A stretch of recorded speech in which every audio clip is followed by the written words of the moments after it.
Back in 400 BCE, this mad lad called Socrates went knocking on people's doors and asking them to define words. He would ask an artist what beauty was, or an army general what courage was. Most of them would just list things. For example, the artist might say, beauty is a mountain, a loving face, a drop of rain.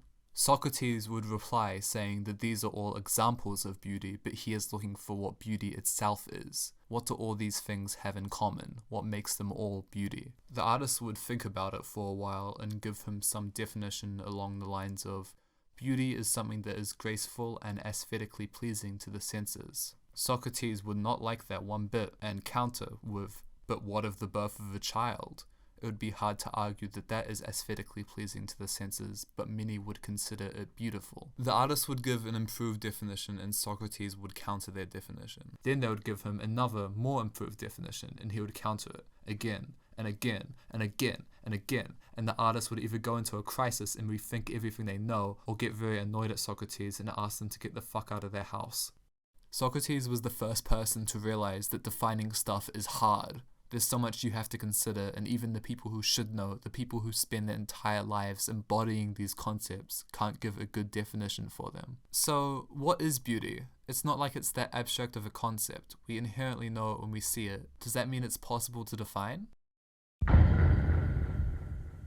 Plato was a follower of Socrates and was heavily influenced by his ideas. While Socrates mainly existed to fuck with other philosophers and basically show how stupid everyone was, including himself, Plato wanted to actually go out and find the truth. This started with the belief that truth is permanence. If something that is true changes, it was never actually true. The chair you're sitting on, the device you're watching this on, your clothes, none of these are true because one day they will decay and therefore change. The truth doesn't change. It always was true, it always will be true, and it's true right now.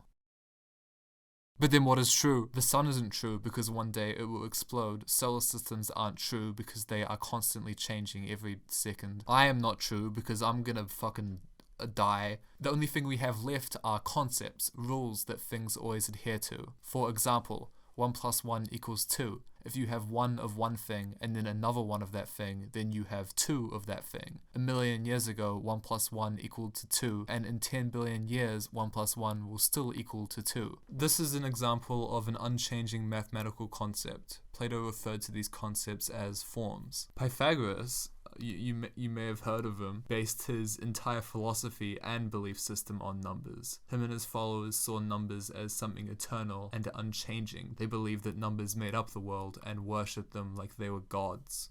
Numbers are a really obvious, undeniable example of an unchanging form, but Plato believed in more abstract forms as well. This is a horse. There are basic requirements for the horse to be a horse. Everything that meets those requirements is a horse, and everything that doesn't meet those requirements isn't a horse. Each individual horse changes and therefore isn't true, but the basic form of a horse applies to every horse, and no matter what happens will always apply to every horse. If horses went extinct and someone genetically engineered a horse in a lab, it would be a horse because of its horseness. In regards to what exactly the horse form is, I have no idea. I failed biology, but imagine they're like the animal cell and the amount of chromosomes and stuff. Okay, so if that was a mindfuck, this next part is about to be a whole lot more mindfucky, but bear with me. Please say whether you agree with these statements.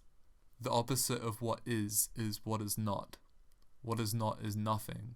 So, there is only what is. Now, provided you believe that truth is permanence, for something to be permanent, it must be what is, because the opposite of what is what is not, and what is not is nothing. If something that is permanent can't be nothing, then it must exist. The truth is permanent, so it must exist. This need for what's true to literally exist, paired with how Plato saw truth as these unchanging concepts, is what caused him to believe that there was another realm that the essences and forms of things existed in. The idea is that this realm holds the perfect unchanging version, the essence of everything. For example, the essence of a circle is the embodiment of a perfect circle that can't exist in our world. Every circle that exists in our world is just a shadow of this perfect circle. They contain the circle essence or have the quality of circleness, but because our world contains only replications resembling non-perfect, changing things, they can't be true. The same is said for horses, humanity, and even concepts like beauty. This whole idea is called Plato's theory of forms, and it created the foundation for how modern philosophers discuss truth. But there was one fatal flaw to this theory. Chairs. We look at all these different things and say, yes, a chair. Does that mean there's an essence to chairs? A feature or quality that all chairs and only chairs share? Some kind of chairness. In the essence realm, is there a form of a chair that all other chairs are merely a shadow of? To answer the question of whether there is a quality called chairness, we are first going to try and define it. Let's start off by looking at a standard chair, the first image that comes to mind when thinking about a chair. It has 4 legs, it has a back, it's raised off the ground, it's made of wood, and it was made with the intention for a person to sit on it. Now, if something has all of these things, then it is definitely a chair. Think of something that meets all these requirements that isn't a chair. It's impossible. So is this chairness?